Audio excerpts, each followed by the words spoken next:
can turn the world on with a smile.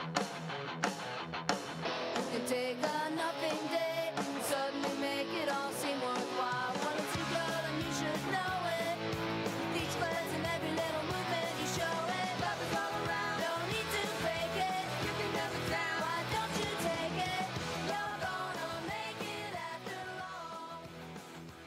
Look, can we just replace the stars and stripes on the American flag with dicks and guns? You know, it'd be little tiny limp dicks replacing the stars, and then you'd have lines, rows and rows and rows of AK-47s making up the good old stripes. That just seems a little bit more accurate. I don't know who the new Betsy Watt Ross is going to be putting that together. Maybe it should be Jeff Ross. I don't know. Hi, everybody. It's me, Rose. I'm going to apologize for my voice. It probably sounds clammy and syrupy. I've been drinking Pepsi, which is syrupy. Yeah. It's been a little while since I recorded. I actually recorded an episode for Sanchez. Yep, another just for her. A luxurious episode, as she refers to it when I record something private. It's because, oh, hang on, I have to cough. It's because I really just wanted to complain about somebody for almost 3 hours, I think it went. And nobody needs to hear me sounding like an asshole for 3 hours. Yeah. Sometimes the narcissist doesn't fall too far from the tree. And god damn it, my cat is crawling up on my dresser because I'm talking, and she thinks I'm talking to her, and it gets her so excited. Anyway, so yeah, I'm going to be distracted by so many things. Okay, sorry about that. You know, I'm sitting here in my bedroom because I thought this would be the least distracting place. I was wrong. I was so wrong. So anyway, yeah, it's been a little while since we've chatted. And things just keep happening faster and faster in the world of dicks and guns. And I don't really have anything to add to the conversation for once. I mean, today is Sunday, November, I don't know, I'm not looking at a fucking calendar right now. But Louis C.K. has already issued his statement. That was on Friday. Very clear to say that it's a statement. It's in no way did he ever utter the words, "I'm sorry," or "I apologize." He did talk about how he was admired. He mentioned that a few times. Okay, enough of that. Like I said, see, I don't really have anything new to add to the conversation. Because everybody else has a lot to say. And you can read all them. They're saying it better than me. If I haven't mentioned before, go ahead and look up the author Laurie Penny, Laurie. Penny, just like what you spend, not what you get excited about finding on the ground. Unless maybe that's a different relative of yours communicating to you. You know, we know about Sanchez and her dad and her dimes. I don't know. You might have a Penny thing going on. I will say it is weird. You know, back with that Louis C.K. It is weird to realize that and I've mentioned this before. I did at least one entire episode. As someone who's been raped, it's weird to think that I paid a sexual predator to entertain me. Because I have seen Louis C.K. live. I saw him back on the East Coast in Richmond, Virginia, 10th row a few years ago. So that's kind of gross. I gave him my money and saw him live. Somebody that if I had known that about him would never have given him my time or my money. Because again, I can fully acknowledge that a monster is very, very creative and very talented. But that doesn't mean that I want to have that monster or their artwork, whatever genre it might be, doesn't mean that I want that in my life. Not when there's so many creative and talented non-monsters to enjoy, you know? And it's weird on Facebook seeing, this has been going on for a few weeks now, seeing my friends all supportive of the Me Too hashtag. Yet in the past, when I would post anything about my own experiences, like I said, shit that I've talked about in the past, I've certainly filled up episode after episode with either past experiences or current experiences of what this asshole did on the bus, at the food bank, in the park, on the sidewalk, blah, blah, blah, blah, blah. The almost daily experience of creepy men creeping on me. And they would just be silent, no support, no like, I hear ya, or sorry that happened, or no messages, no nothing about an actual human that they know. And it's weird because they're all now suddenly everybody's woke and they're posting their articles about, oh my goodness, bad things happen to women. Men do bad things. Oh my God, what a shock. As if they're just discovering it. And these are fully grown up adults. These are, people in their 30s, 40s, 50s. And like I said, it's nice that I guess they're somehow just now paying attention to the fact that violence against women happens every single day, every single minute. It's just, I guess better late than never, but it's just weird because, like I said, as somebody who's come out about that kind of stuff to near silence, that can just make you feel even worse about yourself. And then especially when not only is it met with silence, but then you see them like feeling bad now that it involves, people with power and money and celebrity status. Like, is that the only time that it's worth noting is when we see powerful, rich public faces attached to it? Or because this is something, I've had a lot of time to think about this in the past. And it's like, is it because people think, or acquaintances, friends, whatever umbrella term you want to use, is it because people think that, I have a choice being a non-driver, so it's like my own damn fault because I ride the bus instead of driving a nice, safe little car? And it's like, that's not a choice that I don't drive.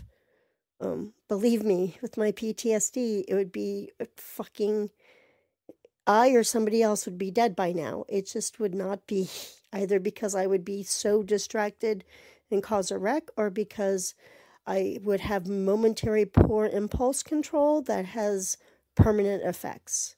Like, I know myself. I'm not a danger to myself and others because I don't fucking drive a car. There are so many people that drive cars that should not be driving. Okay, you've heard me complain about that before. We're not talking about pedestrian rights right now. Hey, how about that car plowing into the path of cyclists and pedestrians in New York? Anyway, I digress. There's so much news. Or does, I'll use the term society, since, my acquaintances fall into the category of society. Or is it, as me, is it, do I deserve it because I'm a loner, single, woman that, like anyone riding the bus or walking around solo while female, deserves it? Is that the kind of just general normalization that everybody's at right now and has been for a long fucking time? You know, people, people, um, everybody's been wringing their hands and wiping their tears and saying like, oh no, we can't normalize how Trump is. We can't normalize this kind of fascism, this kind of white supremacy, blah, blah, blah.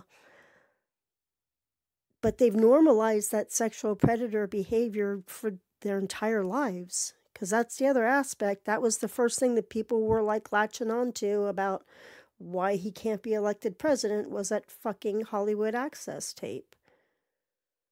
And I say fucking Hollywood Access tape because I think I've mentioned before that the first time my vagina was ever touched by I'm assuming it was a male species.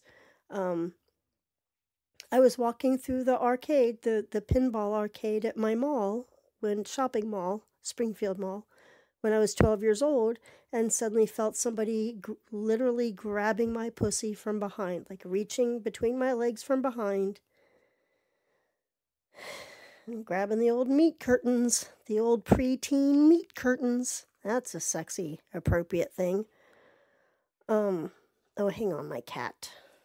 My gosh, here we are talking about my 12-year-old pussy, my pussy in the window, my cat. So much energy. Where was I?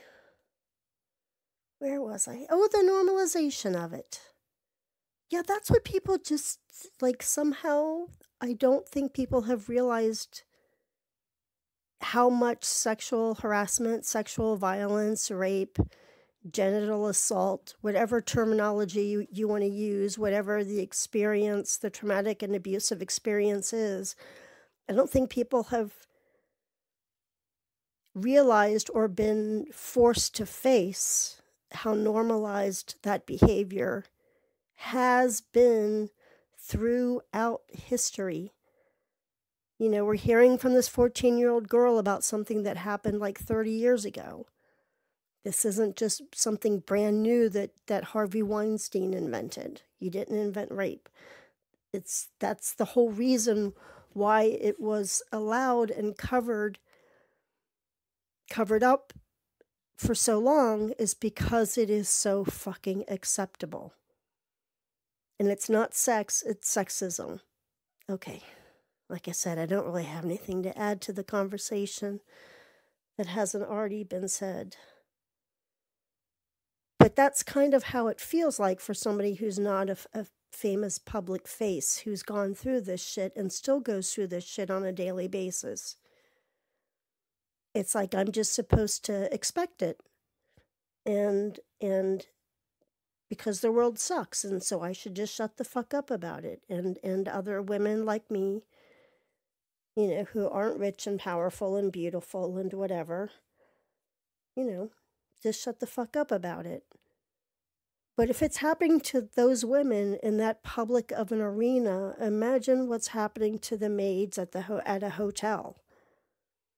Imagine what's happening to some women working at a fucking grocery store or in a factory.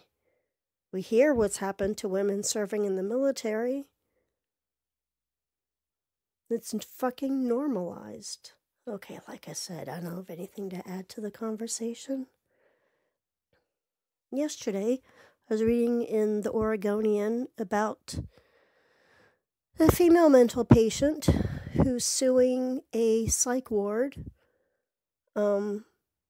It's a woman who voluntarily checked herself into this I guess a private or a insurance covered psychiatric hospital. She voluntarily checked herself in there because she was suicidal. She was in crisis mode and knew that she could not be safely alone, or with loved ones. I don't know if she had loved ones, but she knew that she was at risk to herself, so she voluntarily checked her in.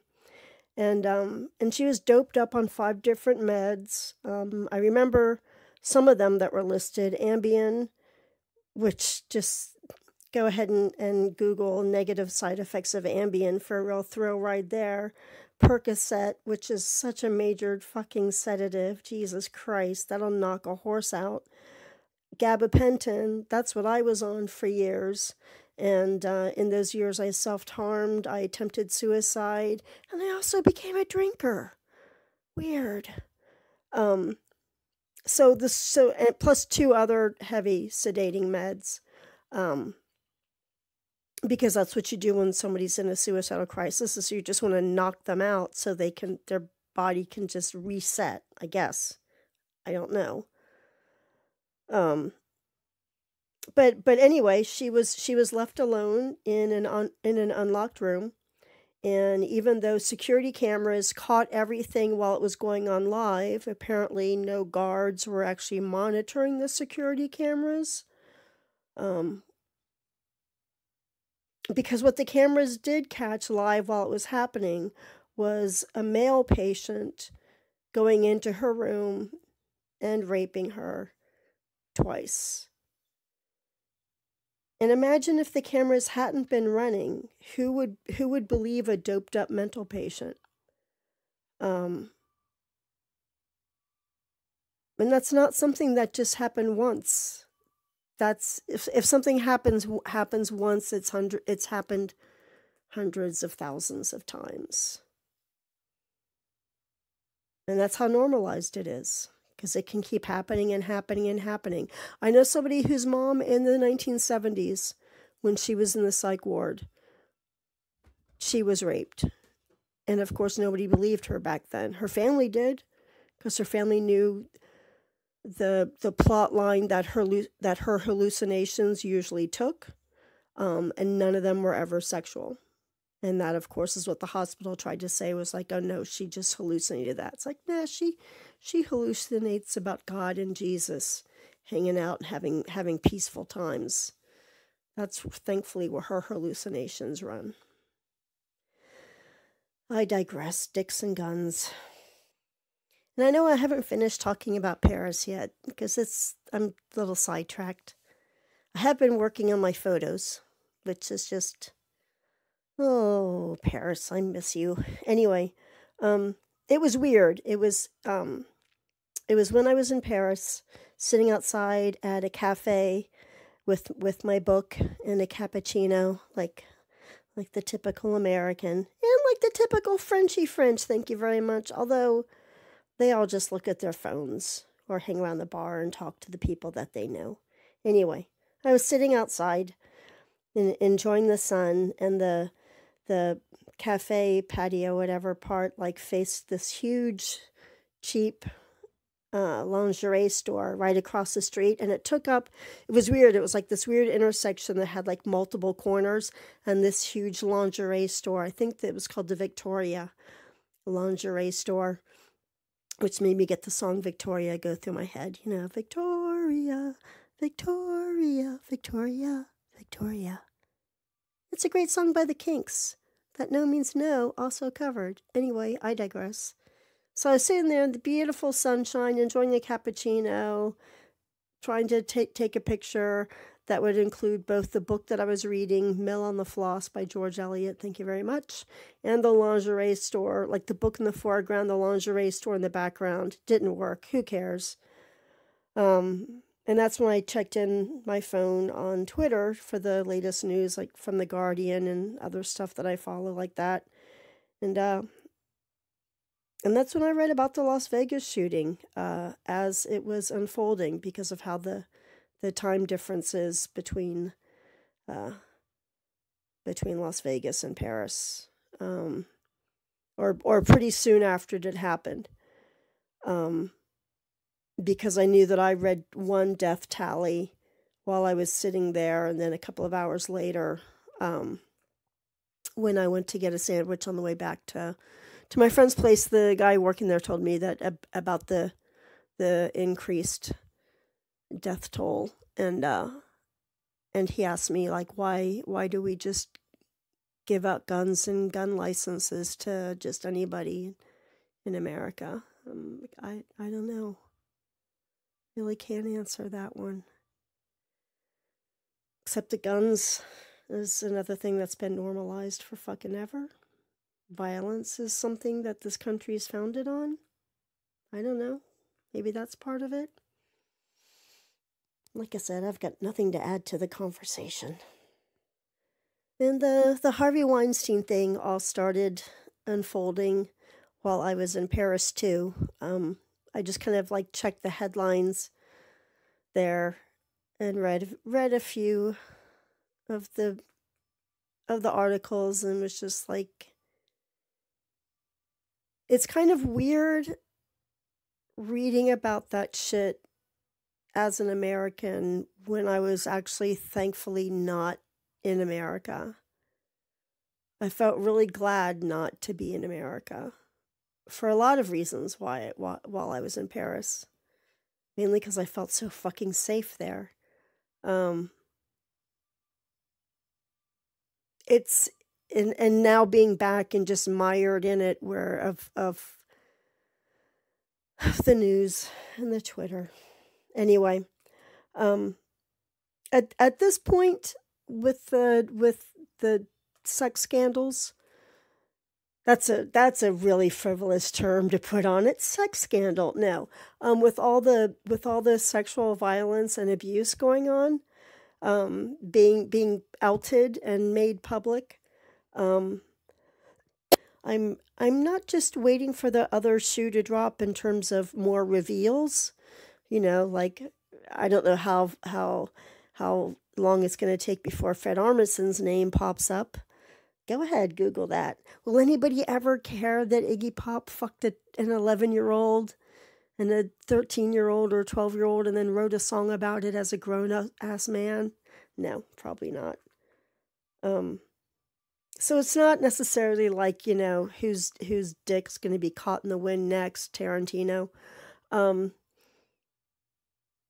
But I know that I know there's going to be a backlash, which sucks. There's trauma fatigue, men tired of feeling defensive. You know, they're not actually the poor babies. They're feeling defensive just for being a man, like women do, just because we're stuck being women.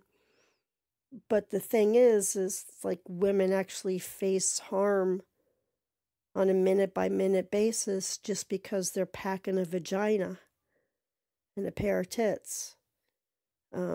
Whereas men feel defensive because they're worried, oh, is she going to think I'm a creep? That'll really hurt my dating average. Remember that friend that I dropped that basically said something along those lines 2 years ago? I digress.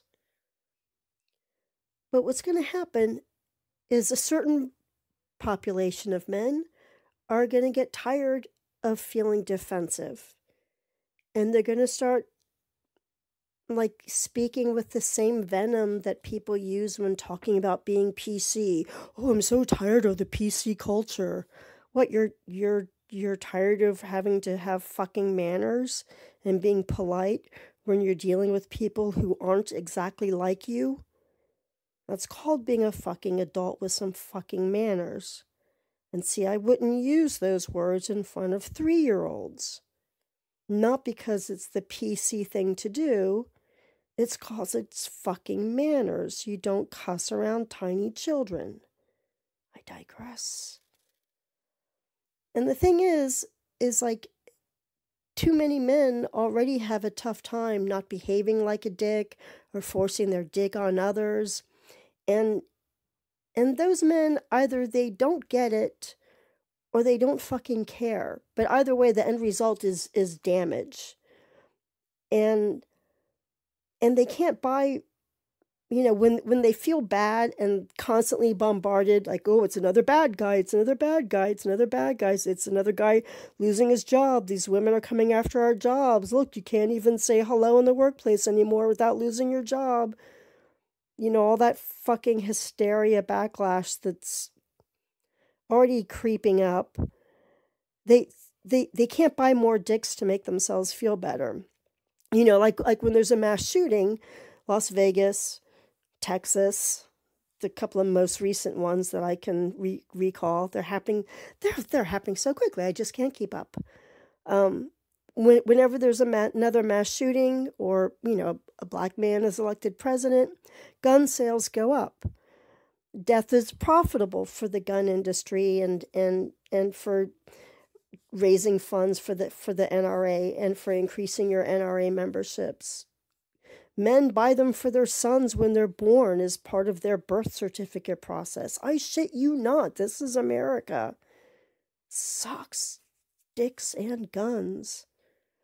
But so what are men supposed to do in the face of each new dick-related crime? It's not a mass shooting. They can't buy a new dick. They can't even buy an arsenal of dildos. So then they go to the other extreme and feel impotent? Like either they feel neutered because they can't behave like dick pigs who send dick pics to anyone and everyone. Fucking Weiner. My God. Fucking Andrew Weiner. This isn't just like a conservative right-wing Alabama old man issue. This fucking cuts across both parties. And so what are these guys, how are they gonna react as this keeps unfolding more and more and more? Because then there's also the good guys, and with their own impotent rage, knowing that they can't quote unquote protect women, when what the quote unquote good guys should focus on is checking their own behavior, being self-aware, and influencing other men and boys to do better, to put your fucking dick away. To think of women as actual fucking human beings, not just your fuckhole.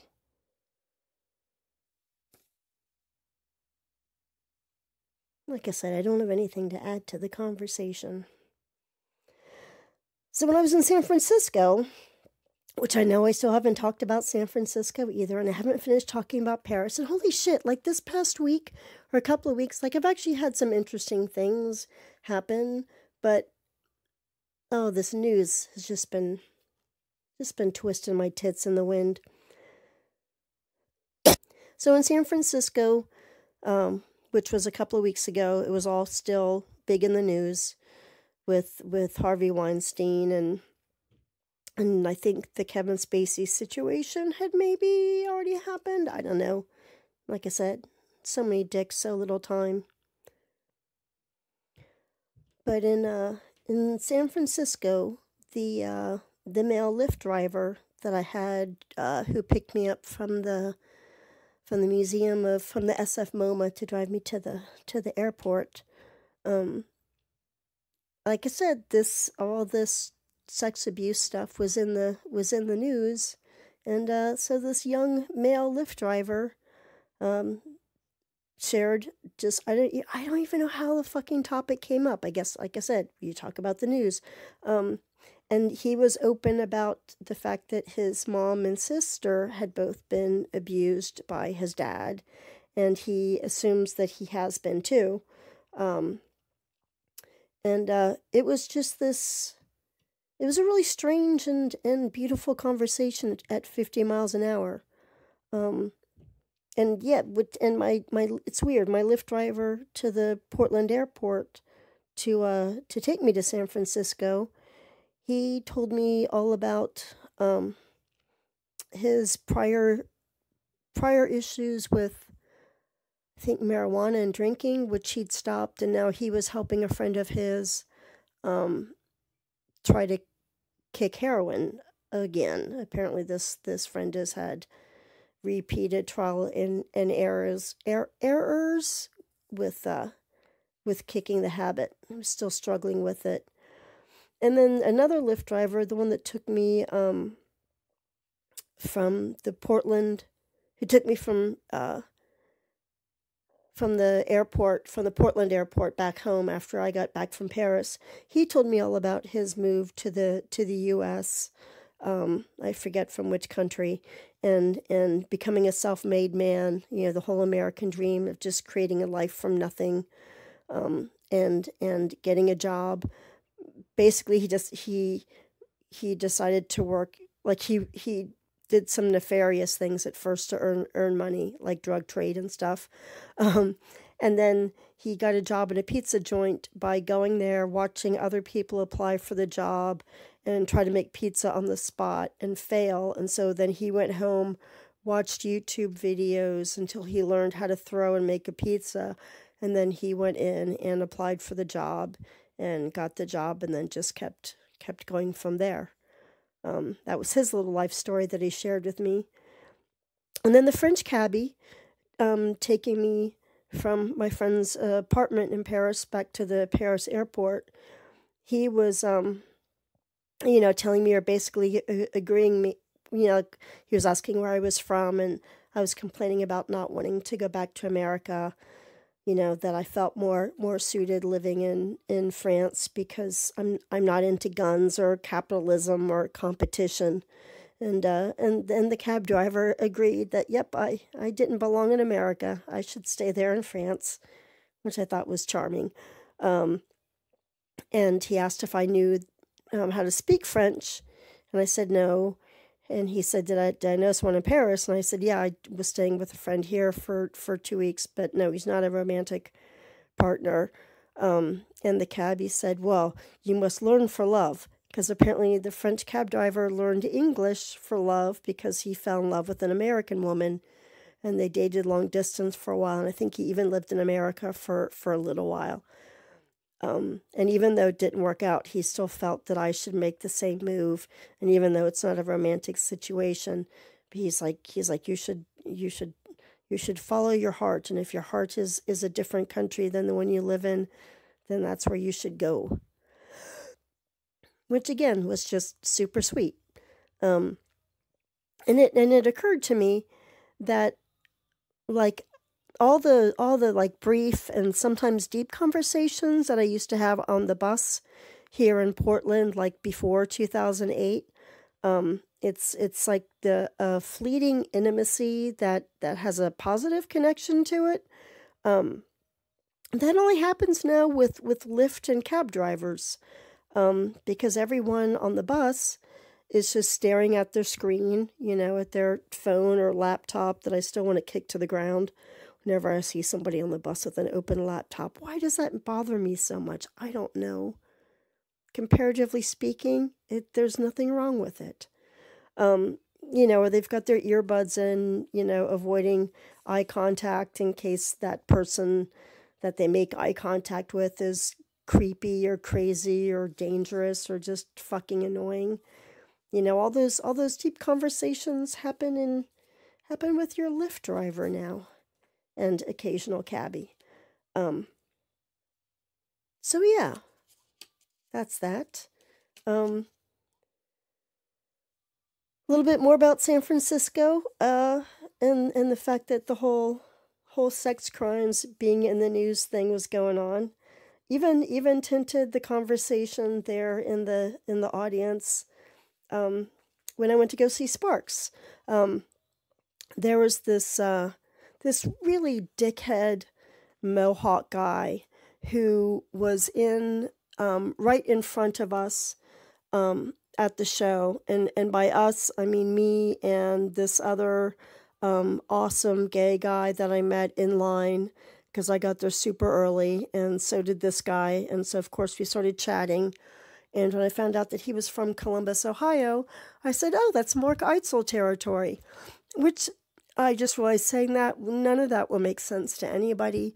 Mark Eitzel is a singer-songwriter. He used to sing for American Music Club and has done a lot of solo records. He's from Columbus, Ohio originally, and then he made his move to San Francisco in the 80s, which is roughly the same time this guy did too, because apparently they knew each other.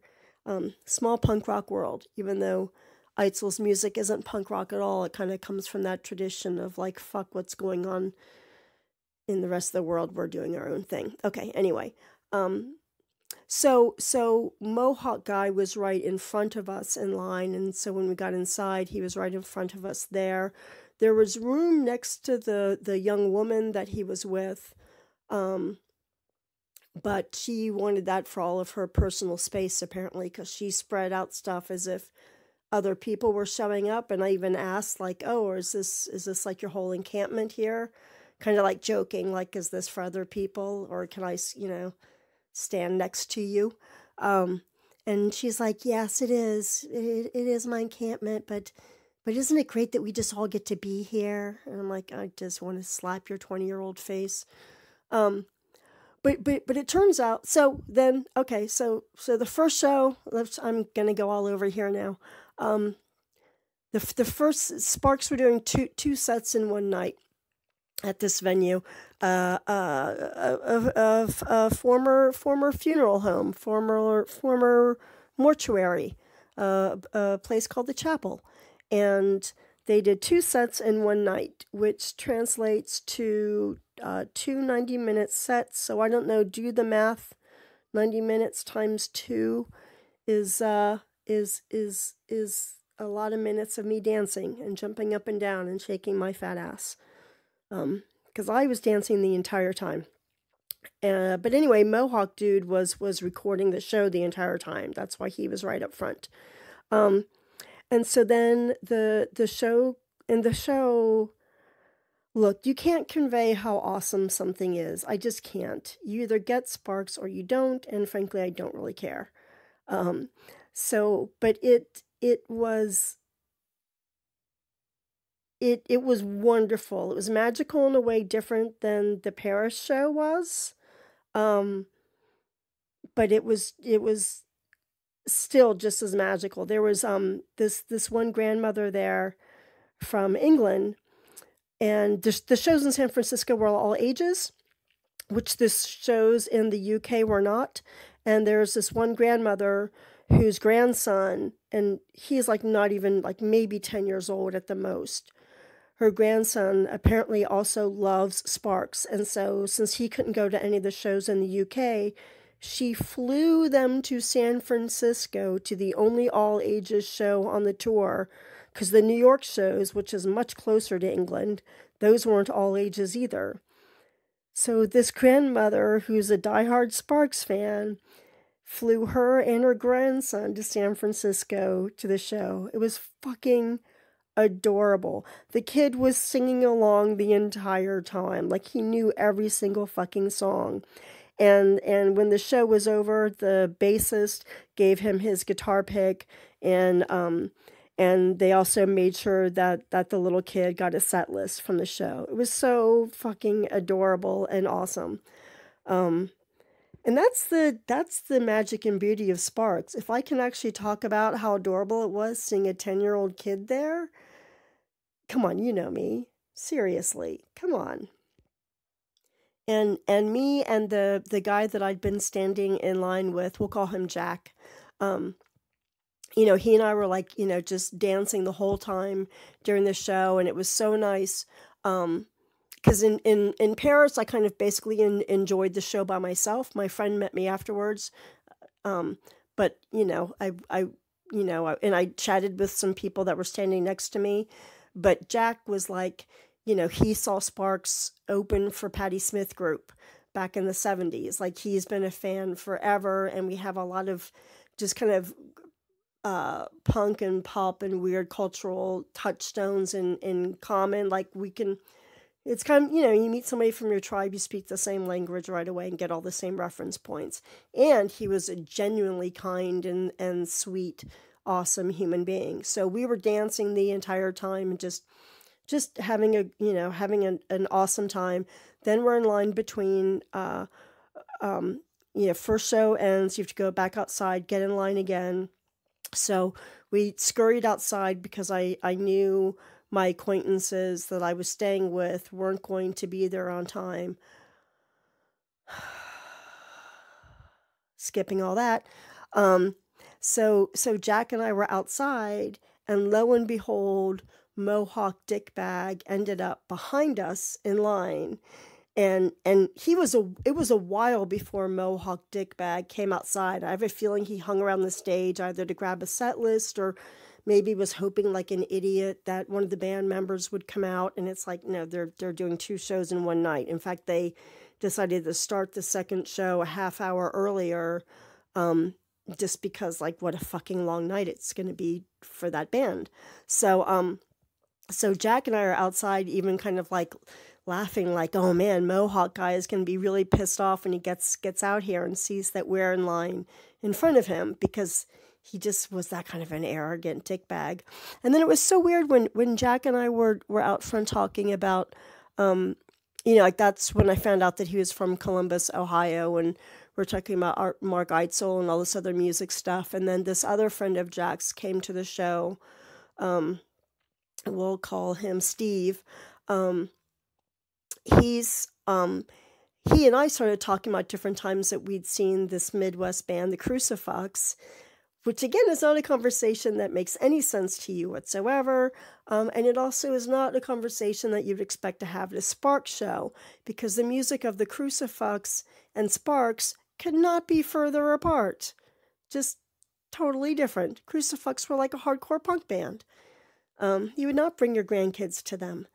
You would not dance for 90 minutes times 2, because they wouldn't have 90 minutes worth of material. And so we were talking, about cool music, which I guess Mohawk guy, his little girl had gone, so he was there in line by himself behind us. So he just starts interjecting himself into the conversation and telling us about upcoming shows, like, oh, you know what show was just announced, but then sold out, but I got tickets, Jesus Lizard. And I'm like, don't care. Don't, like, Sonny, don't try to play with the grown-ups. We were seeing these bands before you were born. Just don't. Just shut the fuck up, Mr. Mohawk. One of those tall Mohawks. Not like one of those little stubby brush hawks, but one of those, like, fucking nearly 3 foot high, like, puts a lot of time and glue and energy into making it just be this, like, perfectly will not move under the highest of wind conditions. Just announces, like, hello, here's my penis. Just... And then my acquaintance and I go into the girls' room together for a minute, and that's when she lets me know that the Mr. Mohawk guy is a rapist. Yeah, apparently there had been some stuff on Facebook about his behavior at a party. I don't know. I didn't quite get it, because my acquaintance telling me all of this, she is what she is. And so we come out of the bathroom, and she also knows about my prior experience, because we'd had, like, a heart-to-heart talk earlier that day. And so it just felt really weird to be rattled right before I was going to see a second set by my all-time favorite band. And, like, I didn't need to know that. I don't know if she thought she was doing me a solid, like, don't talk to that guy because he's a rapist, when it was pretty clear that none of us were trying to talk to him. We were trying to shut him down as much as possible. We kept turning our backs to him. So that was really weird, and it was obvious on my face when I came out of the bathroom, because the gays, as I will just refer to the posse from here on out, because did I mention that? Yes, Jack, Steve, another friend of theirs who showed up, who was really skeptical that it was going to be a good show, because the last time he'd seen Sparks, he didn't like it. And I was like, no, dude, trust me, you're going to love this. Like, afterwards, he was hugging me. It was like, I swear, gay Sparks fans over the age of 40, those are my people. So anyway, they saw my face, because my face obviously was rattled, and, had gone from, like, I can't wait to see another set by my favorite band, to, like, oh my God, what the fuck?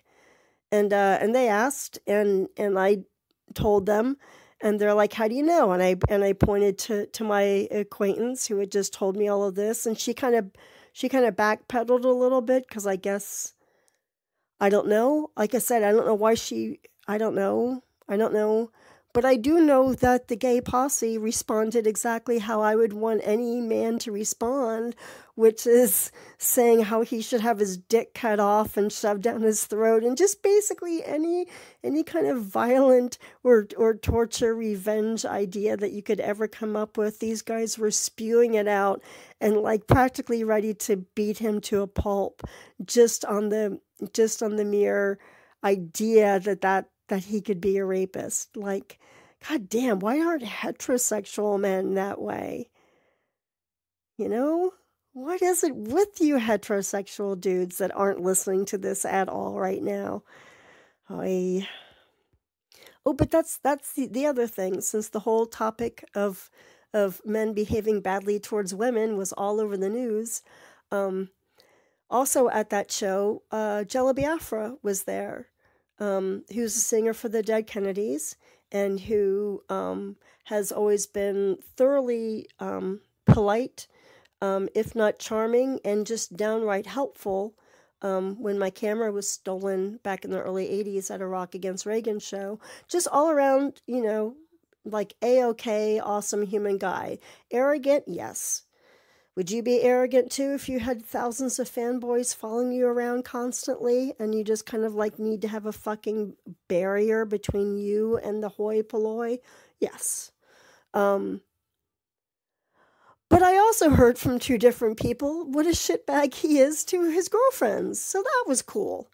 When Jack and I were in line and we saw Jello come out, as soon as Jello got out from earshot, Jack told me how Jello's girlfriend used to live downstairs from Jack, and all he heard when she was dating Jello was arguing and fighting and her crying a lot.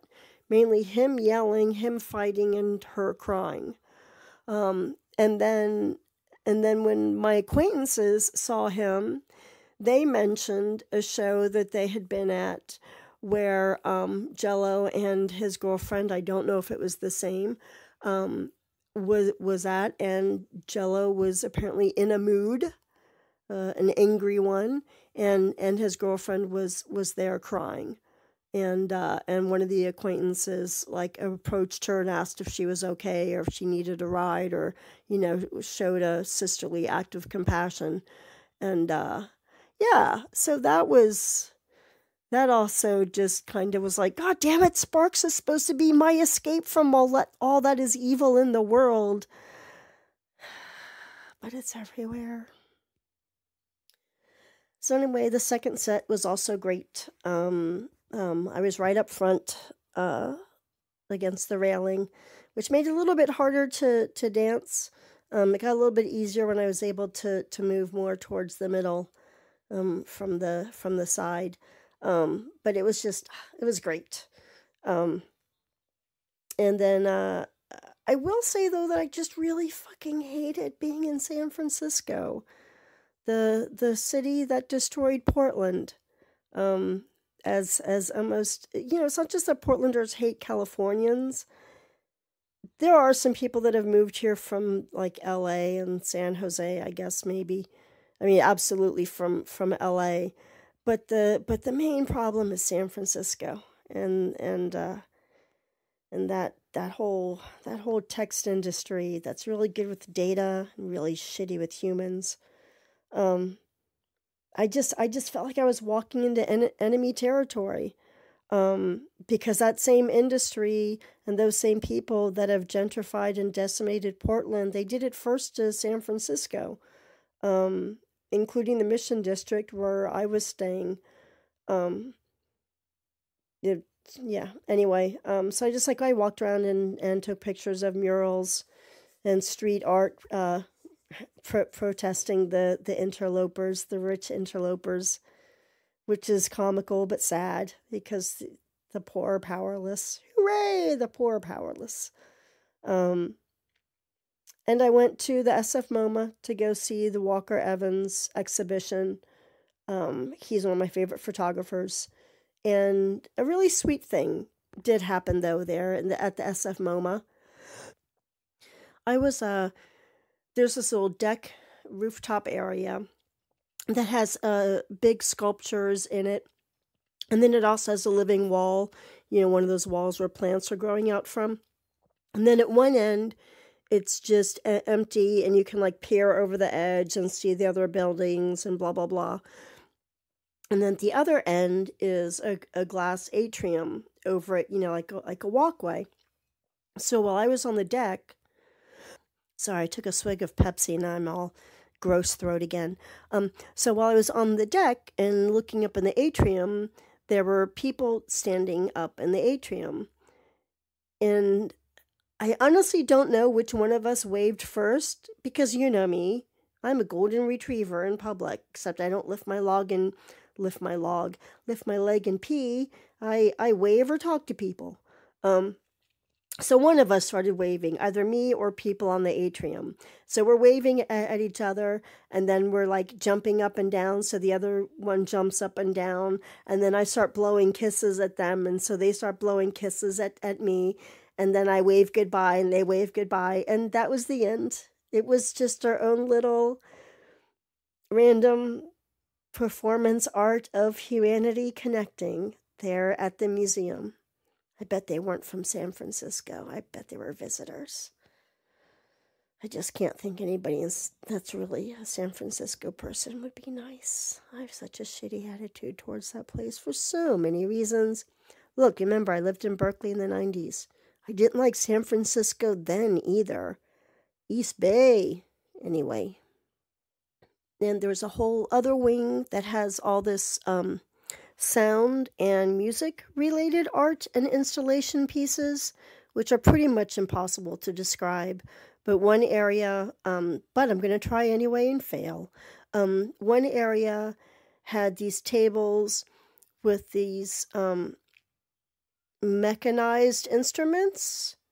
They're not traditional instruments in any way. They're pieces of wood and metal string or metal rods or things that'll tap to make acoustic sounds, and they're all programmed to like make this synchronized music. That's also, because of the way these little things are constructed, it's also really beautiful and weird to watch. So impossible to explain, but it was fucking lovely. The museum was like, outside of seeing Sparks live, the museum was the other highlight of my time there, because it's just, there were a lot of great permanent exhibits, permanent collections, as well as, like I said, the huge, it's the largest exhibition of Walker Evans' work that I've ever seen and that I'll probably ever see. So that was wonderful. And I also went to this other smaller museum. I think it's called Africa Dystopia? No. Diaspora? Yes, Diaspora. Africa Diaspora. Diaspora. Africa Diaspora. Which is super tiny, and it was, the current exhibition was about different kind of carnival, but not traditional. So it's like trans carnival, gay carnival, as well as like some using the carnival experience to do a political performance art piece, which in one case was this woman on a tall steel, not steel but aluminum, folding ladder that had wheels on the bottom, so she could be like wheeled through the area. And she was dressed all in black and with this mask on, and then where the eyes would be, look kind of like a gas mask minus the long tubing. And where the eyes would be were like headlights that would like look out, and she was supposed to be this like menacing presence, kind of like the police force or paramilitary, big brother, except in the form of a woman. And just like, and you would see, so they had the ladder there with the costume and all of that, and they also had film footage of her going through the crowd and the crowd reacting and all of that, which was really, really awesome and powerful. And the the Jamaican woman working there, working security there, so security guard, she came over to me, and well, first I said, hello, how are you? Because I think it's really weird. I had just come from the museum where, like, the security guards, like they just like don't look at us at all. It's such a weird thing. It just made me feel very strange that we're like, the security guards are there, but yet we don't actually interact in any way. So it's like we're pretending they're not there. It just seemed really inhumane and strange to me. So especially when I'm at this really tiny museum that's very small and very intimate. And I admit I'm very white there at the Africa Diaspora Museum. I'm the only white there. And so I just felt like it was polite to say, hey, how's your day going? Because again, I'm a golden retriever. Um, and she was fine. She was having a great day. And she asked if I knew what the piece was about, and what the representation was of Big Brother and the paramilitary and the police. And I said, yes, those things there exactly. And she smiled and she said, yes, power, the destruction of power. And I was like, awesome. Like, I love the security guard. But she wanted to talk to me about my shoes, my sensible Birkenstock Mary Jane shoes. And because as a security guard standing on your feet all day, you need to have good shoes. So we had a long talk about orthopedics, my orthopedic inserts, where you might find Birkenstocks. I'm not kidding. That was also weirdly a highlight of my trip. Just randomly connecting with a human being about what's important. Your comfort, and fighting the man, fighting the power through art. And then also weird, so afterwards I still had time before my flight, because the great thing about the SF MoMA is I could store my backpack there while and basically until the museum closed. So like I left my backpack there while I was at the Africa Diaspora Museum, and also while I just walked around taking photographs, which, after you've just gone to like a photo exhibition, like, and just spending time in an art museum, it's like I've gotten high. So my senses are just like really, and so I was like walking around the city with my camera, like I'm going to play photographer now. And so I ended up walking past the LinkedIn headquarters. I know, of course I did, because doesn't it feel like the LinkedIn headquarters, no matter where it was in the city, would still have somehow sucked me in, just because that's what LinkedIn does online. It was weird and crazy. And the LinkedIn headquarters has this big, huge part of the bottom floor that has these huge windows that you can look in from the street to see these tables and chairs, and then these huge, big pieces of art hanging on the walls. And it's a public space that people can like come in and hang out, but of course only during business hours. I really didn't understand, like, is LinkedIn trying to give you a safe space? I don't know. It was confusing to me. So that's what I did. I with the rest of my time until I got to the airport, I walked around and took pictures. And then I got on my flight back, which thankfully was not delayed 4 hours like my flight to San Francisco was. I swear, if it wasn't for the Sparks shows, I would have just said, like, fucking 4-hour delay, screw this trip, I'm not going. Because I didn't want anything. I don't know why I booked my stay to be there for 3 days instead of just 2. Anyway. So on the flight back, I had like a middle seat, which was fine. And as we're landing, I, say something to the guy next to me. Oh no, there's a little bit of turbulence. And the young man next to me, he like looked to be like late 20s, maybe early 30s, more like late 20s, like just out of college age. He, like there was turbulence, and he got like a real spooked look on his face. And I was like, just remember, we're on a bus and we just hit a bump in the road. And he looked at me and I said, that's what I do. That's how I trick my brain. I don't like being scared. So we're just on a bus and we just hit a bump in the road. It's okay. We're not in the air. And he goes, yeah, but if you look out the windows. And I said, I'm not looking out at any windows. we're just on a big bus. We just hit a bump on the road. And then the turbulence stopped, and he was like, oh, thank you, I'm so tired.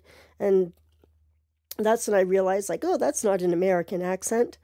And I said, oh, have you been, but I never asked somebody straight out, where are you from with that accent of yours? Because it's like, who the fuck cares? And it's rude. If somebody wants me to know where they're from, they'll fucking tell me. And so I just said, oh, have you been, where'd you just fly from or something? And, oh, because he had mentioned he was really tired because he's been up for almost like 36 hours straight or something. And it's because he was flying from Ireland. And I said, oh, like all I know, and I just kind of joked like idiot me. And I said, oh, everything I know about Ireland, I learned from Stiff Little Fingers. And his face brightened up, because Stiff Little Fingers are this old Irish punk band from the early 80s. And, you know, you don't necessarily expect some woman old enough to be your mom to just rattle out some Irish punk band name. And he's like, oh, I just saw them, you know, a couple of summers ago. They were still brilliant. And I said, oh, I saw them back in 1981. They were really good. And so we chatted about that, and then mentioned the Undertones. I told him about like how I'd made my own Undertones shirt when I was in high school, like a men's button-up shirt where I had like made a stencil of the Undertones logo and then hand painted it. And it was just like he was talking to the most fascinating punk rock archaeological dig he'd ever witnessed. He had gone from being super scared about the turbulence to like, oh my God, this woman actually like knows something about Ireland and it's the cool shit. So that was, you know, all nice. He was going to be in Portland for a couple of weeks for, I don't know, some job thing or whatever. And we chit-chatted and then like went on to, you know, go get luggage. And I'm, of course, slow and exhausted. And I wasn't going to bother trying to keep up with him, nor did I want to slow him down because poor young man needs to get some sleep. So then we end up both being there at the luggage carousel. But again, I'm keeping my distance because I just want to get the fuck home and go to sleep too. It's like, it's nice chatting with you, but I'm not having chit chat at the luggage carousel. I'm an asshole. And I don't know why I said all that.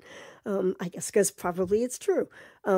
So then, you know, I'm still waiting for my luggage, and he's on the other side, and he gets his luggage, and then he comes all the way around, like totally out of his way to where the exit is, comes all the way around to like where I am, and says, I just want to say again, it was grand meeting you. It was lovely chatting with you for like all of 5 minutes.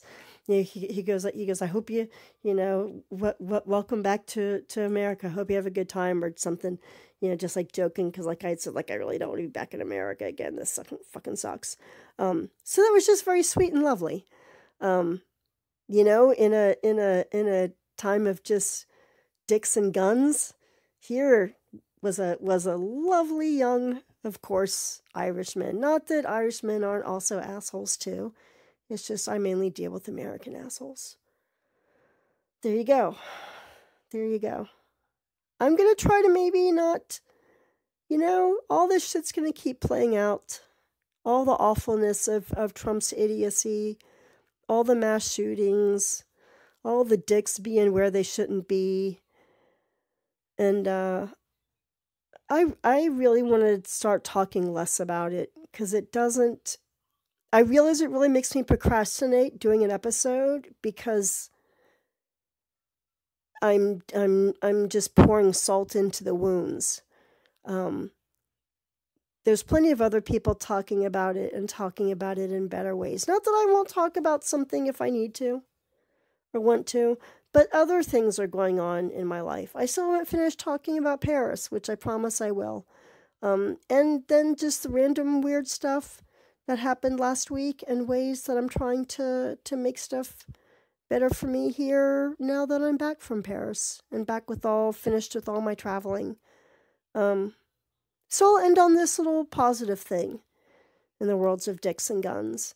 For the first time in almost 3 years, I'm using every part of my apartment because I finally feel comfortable here. I'm almost afraid to say it because God knows that means that that's something horrible is going to befall me.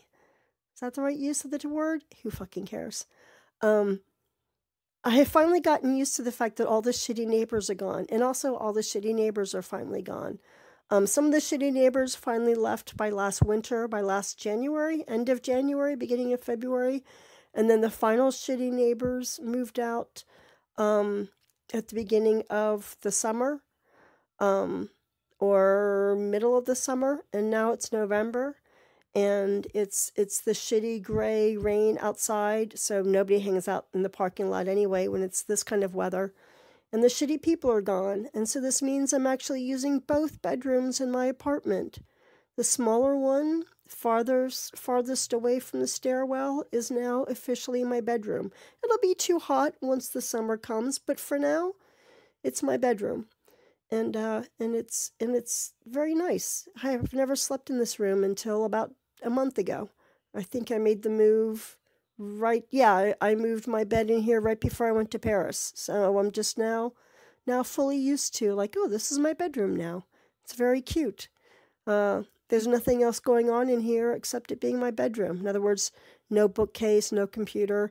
That's in the second bedroom, the larger bedroom, the playroom, I like to think of it. That's my closet. I mean, I use that closet there as my closet. The one in my bedroom I just use as storage and have it blocked off for wall space. But the playroom has my mirror and my bookcase and my computer. And I also figured out a way to hang curtains where I can pull up the blinds and have curtains hanging along the bottom half of the window so I can still see the outdoors and the change of the sky and the weather and all of that without anybody being able to even peer over the top of the curtains into my bedroom and or playroom, because I don't have it that way. Well, yeah, it is that way in my bedroom. So that's nice. I actually, because one of the things I really loved in Paris was the fact that I could always look out Jose's windows up there on the third floor. And how important that is to my mental health and well-being, actually seeing the outside world, especially mine that is so surrounded by trees. I'm still very, very lucky to be surrounded by so many trees and bushes. And green space is also healthy for the brain. So I'm trying to do all the shit I can. I just did that beginning of last week, and that has made a huge difference for me. And then the living room and all that I enjoy as usual, but I no longer have to worry about, kids being right outside my kitchen window or right outside on the other side of my patio. All of that, it's like, well, the big thing that I've realized is like, oh my God, I get to use parts of my brain again. Because so much of my thought pattern and thought process, and you could say this is just how I am, or this is how my mental illness works, whatever way, who cares? But when I was so stressed out with my neighbors, that's all my brain would loop on and latch on to over and over and over and over and over again, either replaying scenarios or imagining, forecasting future scenarios and how I was going to have to deal with it, what I was going to have to say, blah, blah, blah, blah. It just was fucking all-consuming. And it's really nice not having that in my headspace.